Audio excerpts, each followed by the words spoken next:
Kalau kamu kerja di kantor, pabrik, toko, atau dimanapun, pasti semua butuh etika dan tanggung jawab profesional. Tapi, tahukah kamu ada hal-hal kecil sampai serius yang bisa bikin seseorang langsung dipecat dari perusahaan? Bahkan, dalam beberapa tahun terakhir, kita semakin sering menyaksikan satu pola yang mengkhawatirkan. Seorang karyawan dipecat bukan karena melanggar UU Ketenagakerjaan, tapi karena melanggar aturan tak tertulis di media sosial. Sebuah unggahan yang viral dalam hitungan hari, bahkan jam, bisa membuat seseorang kehilangan mata pencahariannya. Hal ini membuat kita bertanya-tanya, sebenarnya hal-hal apa saja sih yang bisa bikin kita dipecat? Apakah ini bentuk disiplin perusahaan yang sah? Atau justru bentuk baru dari kekuasaan korporat yang tak terkendali di era digital? Penasaran kan? Aku Nowala, aku akan memandumu untuk memuaskan rasa ingin tahumu.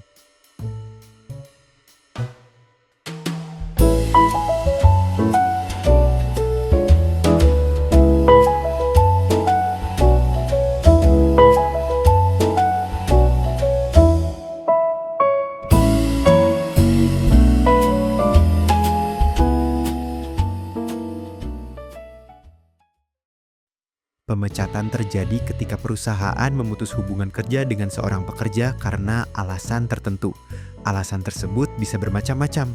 UU Ketenagakerjaan Nomor 13 Tahun 2003 menyebutkan beberapa di antaranya adalah kinerja buruk atau gagal memenuhi target, sering telat atau bolos kerja, mencuri atau menyalahgunakan aset perusahaan, pelanggaran etika dan integritas, perilaku kasar, pelecehan, kekerasan, atau intimidasi, pelanggaran kepercayaan dan kerahasiaan.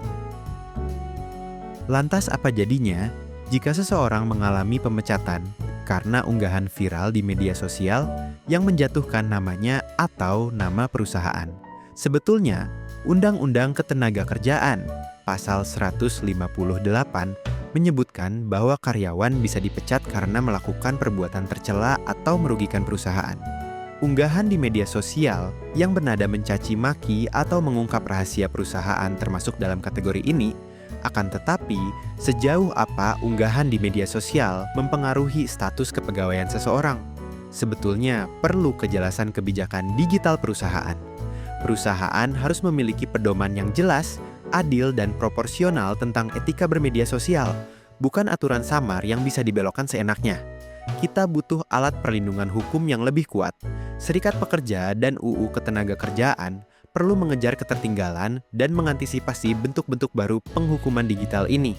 Selain itu, seharusnya setiap tuduhan di media sosial mengenai perusahaan harus diselidiki secara internal dan independen terlebih dahulu. Hal ini dilakukan sebelum melakukan pemutusan hubungan pekerjaan sepihak pada pegawai. Jadi sebetulnya perusahaan memang punya hak untuk melindungi reputasinya dengan memutuskan hubungan pekerjaan jika ada karyawan yang dinilai tidak profesional. Akan tetapi, karyawan juga punya hak untuk mendapat perlakuan yang adil dan proporsional. Pemecatan instan karena viral di media sosial bukanlah solusi, melainkan bentuk krisis manajemen yang malas yang mengorbankan karyawan sebagai tumbal.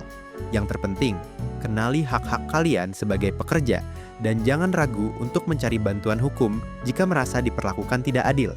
Jangan lupa like, share, dan subscribe supaya kamu nggak ketinggalan bahasan-bahasan menarik lainnya.